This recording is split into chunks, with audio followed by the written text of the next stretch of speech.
इराणचे हल्ले, इस्रायलचा संताप।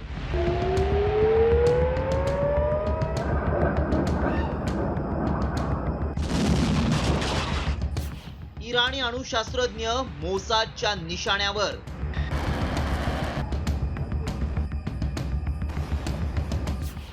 शास्त्रज्ञांविरोधात मोसादचं ऑपरेशन नार्निया।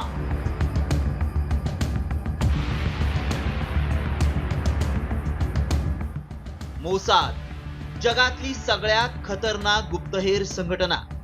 या संघटनेच्या गुप्त माहितीच्या आधारे इस्रायलनं इराणच्या टॉप कमांडरचा खात्मा केलाय। मात्र त्यापूर्वीच मोसादनं हिटलिस्ट बनवून अणुशास्त्रज्ञांचा गेम फिनिश करण्यासाठी ऑपरेशन नार्निया राबवलंय। मात्र हे ऑपरेशन कसं राबवलं पाहूया। ऑपरेशन रायझिंग लायन आधी मोसादनं ऑपरेशन नार्निया राबवलं। अणुशास्त्रज्ञांचं 4 स्तरात वर्गीकरण करण्यात आलं। लष्कराशी संबंधित शास्त्रज्ञ टॉप टार्गेटवर होते। शास्त्रज्ञांची माहिती गोळा करून सैन्याला कमांड देण्यात आली। लक्ष्यभेदी हल्ले आणि शास्त्रज्ञांची झोपेतच हत्या करण्यात आली।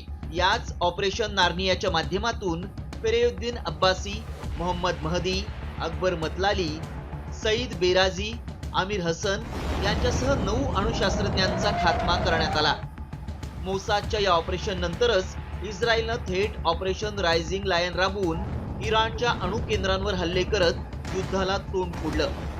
मात्र आता इराणनंही मिसाईल हल्ले करून इस्रायलला पळताभुई थोडी केली आहे। त्यामुळे मोसादनं ऑपरेशन नार्निया पार्ट 2 अंतर्गत तब्बल 10,000 मोसादचे कमांडो इराणमध्ये घुसवण्याची योजना आखली आहे। त्यामुळं आकाशासोबतच इराणला अंतर्गत संपवण्यासाठी शॉलडॅकची टोळी उतरल्यास फक्त अणुशास्त्रज्ञच नाहीत तर इराणचे सर्वोच्च नेते अली खोमेनींनाही धोका आहे।